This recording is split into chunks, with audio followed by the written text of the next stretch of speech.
I've made a prediction twice now that our culture is on a path towards accepting and normalising paedophilia. The first time was in the Stay Free series, and then the second time was in the War and Truth series. My reasoning for saying it in Stay Free was basically that we are watching the moral breakdown of our society today. The West has rejected God, rejected Christianity, rejected the moral underpinnings of our civilization that's guided us for 2,000 years, and therefore we're starting to see our civilization fall apart. One of the key signs that a civilization is indeed unraveling, and we see this time and time again from history, is that it starts to accept and promote sexual confusion. The most famous example from history is, of course, the Roman Empire. Historians have agreed for centuries that when the Romans started normalizing sexual confusion, it was an outward sign of inner moral decay that signaled that their civilization did not have long to go. That, I believe, is what we are witnessing in the West today. I came across this video recently from Paedophile that adds weight to that concept. On androgyny, I've always been fascinated, attracted, to the subject of androgyny, and that's what sexual personality is. I explored it in history, but the more I explored it, I realized that that historically, the movement toward androgyny occurs in late phases of culture. Okay, as a civilization is starting to unravel. Okay, and that you can find it again and again and again through history in the Greek art. Okay, you can see it happening. All of a sudden, okay, there's a kind of there's the sculptures of handsome nude young men athletes that used to be very robust. Okay, in the archaic period, suddenly began to seem like wet noodles. Okay, toward the end. Okay, and that the people who live in such periods, a late phase of culture, whether it's the Hellenistic era, whether it's the Roman Empire, whether it's the Mauve decade of Oscar Wilde in the 1890s, whether it's Weimar Germany, people who live at such times, okay, feel that they're very sophisticated, they're very cosmopolitan, okay, homosexuality, heterosexuality, so what, anything goes, and so on. All right, and so, but from the perspective of historical distance, okay, you can see that it's a culture that no longer believes in itself. So sexual degradation, sexual confusion is a sign that culture is starting to break down. And although Paedophile didn't actually say it, what we see from history is that the advanced stages of that breakdown do tend to involve an acceptance of paedophilia. And then the second reason for predicting the eventual approval of paedophilia, and this is what I spoke about in the War and Truth series, is that the same arguments and the same set of liberal values that were used to successfully push the gay marriage agenda, those same arguments, those same values also hold true for the paedophile agenda. See, our culture's decided that the only value that we need is love. Therefore, if something is deemed a valid expression of love, then to this generation it must be a good thing. Man and a woman, two men, two women, three men, doesn't matter to this generation. Love is love. Love is all that matters, and no argument can stand against that in the postmodern era. You can counter-appeal to righteousness, you can counter-appeal to holiness, you can counter-appeal to truth and data and statistics, but none of it will matter. Our culture's decided that love has no connection to any of those other values, and these other values certainly don't hold as much weight. Therefore, if paedophiles can successfully convince the world that their proclivity is just a natural expression of love, that they were born that way, that they're just a poor, marginalized minority who just want to love, that's all they would need to do to turn the tide in their favor in this generation. That's all the homosexual lobby had to do to turn the tide in their favor. That's all the paedophile lobby would need to do also. The gay lobby has shown them the way in this. They've shown them how to do this. So that's how I predicted they would go about it in the War and Truth. Phase 1, they would need to start trying to present themselves to the world in a more sympathetic light. Start trying to pull heartstrings. Start saying that they're marginalized and sad, and say it's natural and just a valid expression of love, and say that you can't help how you feel. Say these things and they will soon have the postmodernist sympathy, as shocking as that currently sounds to us. And that's in spite of the facts, that's in spite of morality, that's in spite of everything else, because frankly the postmodernist doesn't give equal weight to any other value. In fact, this is how I said it would happen in the War and Truth series. Here's how it would likely happen. Left-leaning intellectuals will begin proposing with increasing boldness that paedophilia is just a natural proclivity. They will say that paedophiles are just a misunderstood, marginalised minority who deserve equality. Maybe a high-profile story will hit the news that will portray it in a sympathetic light. Perhaps a poster couple will emerge for the movement, and they'll tour the media channels saying that they're really in love and it's an arrangement that works for them. New studies will be done that conclude that since the Greeks and Romans and other ancient civilizations engaged in paedophilia, it must be natural.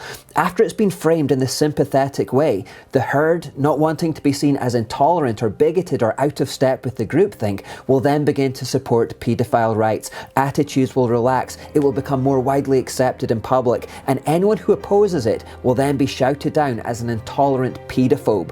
Those in power will come out as paedophiles themselves, and they'll change the laws to suit their appetites. It will pass from rightly being seen as an evil to being seen as an unfortunate disorder to just being seen as a legitimate expression of love.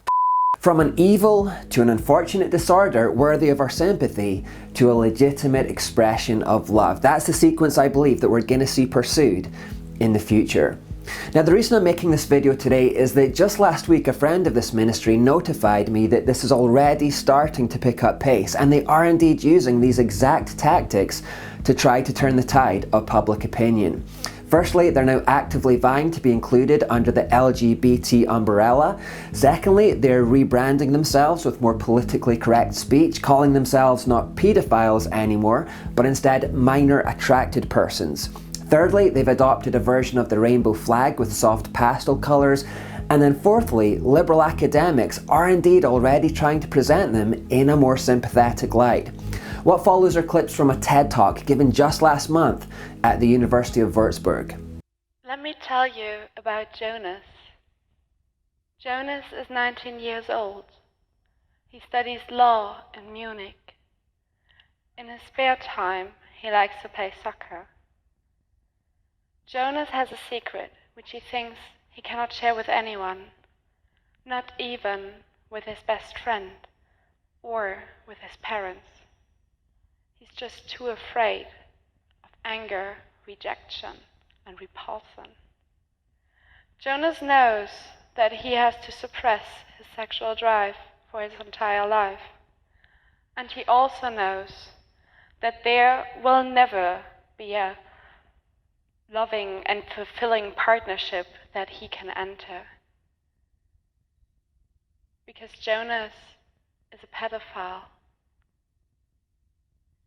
He's only attracted to female children between the ages of 6 and 12 years. Like every other sexual orientation, pedophilia can have different characteristics. For example, it can be heterosexual, it can be homosexual, bisexual. Within the male population, 1 to 2% are considered to be pedophiles. This translates to about 60 million people worldwide. This is as much as the population of Italy or of South Africa. Therefore, pedophilia is not an irrelevant phenomenon we can't simply ignore. Chances every one of you knows at least one pedophile are higher than that you don't know anyone. So generally speaking, anyone could be born a pedophile. It is crucial to understand the difference between pedophilia and child sexual abuse, which is illegal and must always be. Pedophilia is only the sexual preference for pre-adolescent children. The difference between child sexual abuse and pedophilia becomes very obvious when we look at scientific studies. Scientific studies indicate that only 20 to 30% of all child molesters are pedophiles. Not every pedophile abuses children, and not everyone who abuses children is a pedophile. Differentiating between these two groups is essential. Pedophilia is an unchangeable sexual orientation, just like, for example, heterosexuality. No one chooses to be a pedophile. No one can cease being one. Scientific studies indicate that one of the strongest predictors for child sexual abuse committed by pedophiles is social isolation. We can make a difference for Jonas. We, as a society, can be there for him. At the moment, we live in a world that already excludes pedophiles because of their preference alone. Someone who is lonely and excluded from society has little to lose and is at much higher risk to commit a crime, like, for example, child sexual abuse. We can make Jonas feel that he stays a valuable member of our society, although he's a pedophile. Right now, most of us feel discomfort when we think about this scenario. And most of us feel discomfort when we think about pedophiles. But just like pedophiles, we are not responsible for our feelings. We do not choose them. But we are responsible for our actions. And we must make a decision. It is in our responsibility to reflect and to overcome our negative feelings about pedophiles and to treat them with the same respect we treat other people with. We should accept that pedophiles are people who have not chosen their sexuality and who, unlike most of us, will never be able to live it out freely if they want to lead an upright life. We should accept that pedophilia is a sexual preference, a thought, a feeling, and not an act. We should differentiate between child sexual abuse and pedophilia. We shouldn't increase the suffering of pedophiles by excluding them, by blaming and mocking them. By doing that, we increase their isolation and we increase the chance of child sexual abuse. My perspective has been completely changed by hearing Jonas's story, hearing about his cruel fate, and understanding the difference between child sexual abuse and pedophilia.